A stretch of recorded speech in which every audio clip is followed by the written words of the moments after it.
and welcome. Thank you for showing up to another episode of Future Dr. Bryn, where I, Bryn, discuss a topic or concept in psychology that I am also acquainting myself with while I go through my doctoral degree. So for today's chat, I want to invite you to take a few moments to explore the concept of anger with me. Now, this could just be me and how I've been experiencing the world over the last week, but it seems like a lot of us are walking around really angry. Now, I'm sure you all know and can easily recall what anger feels like. Your bodies are full of tension, your hands are in fists, you're expecting the worst to always happen, and you're quick to react. The world is full of things that can make us angry. And I'm not saying that anger doesn't have its purpose either. Anger can help mobilize us into action, but it can also do a lot of harm. Yes, there are a lot of difficult things going on in our world right now. But there's always difficult things going on in our world.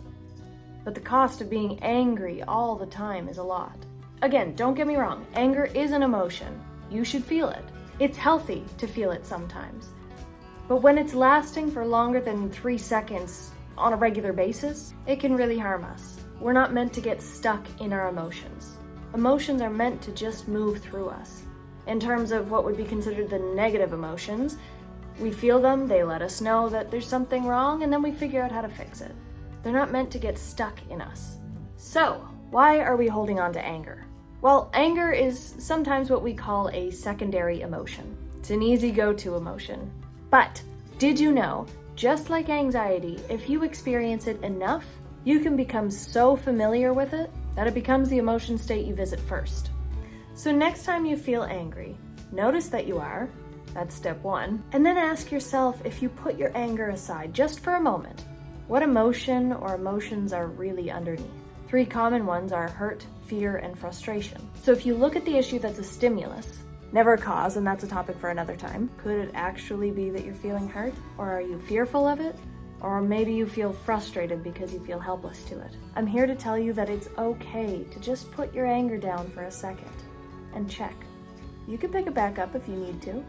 If you discover you are feeling one of these other emotions underneath the anger, or perhaps you discover it's something else, just sit with it for a moment. Give it the space to tell you what it needs. Allow yourself to fully acknowledge what you're really feeling, because when you do that, you get closer to the truth, and that can help you discover what you really need to focus on, where the solution is. So for example, I'm really hurt that you didn't listen to what I was experiencing. I'm afraid that my world is changing too quick and I don't know what's going to happen to me. I'm frustrated that everything I try to do doesn't make a difference. Once you know what you're truly feeling, acknowledge that. Maybe you can let your anger down. Just let your body breathe. Let those emotions rise up and rise through you and move on.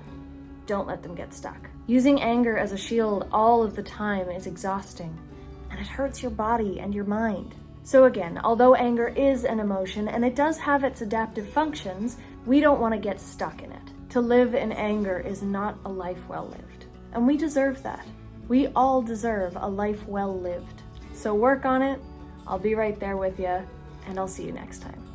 Thank you for taking the time to listen in and learn with me. If you liked this video, I have more at my channel here, so don't forget to like and subscribe.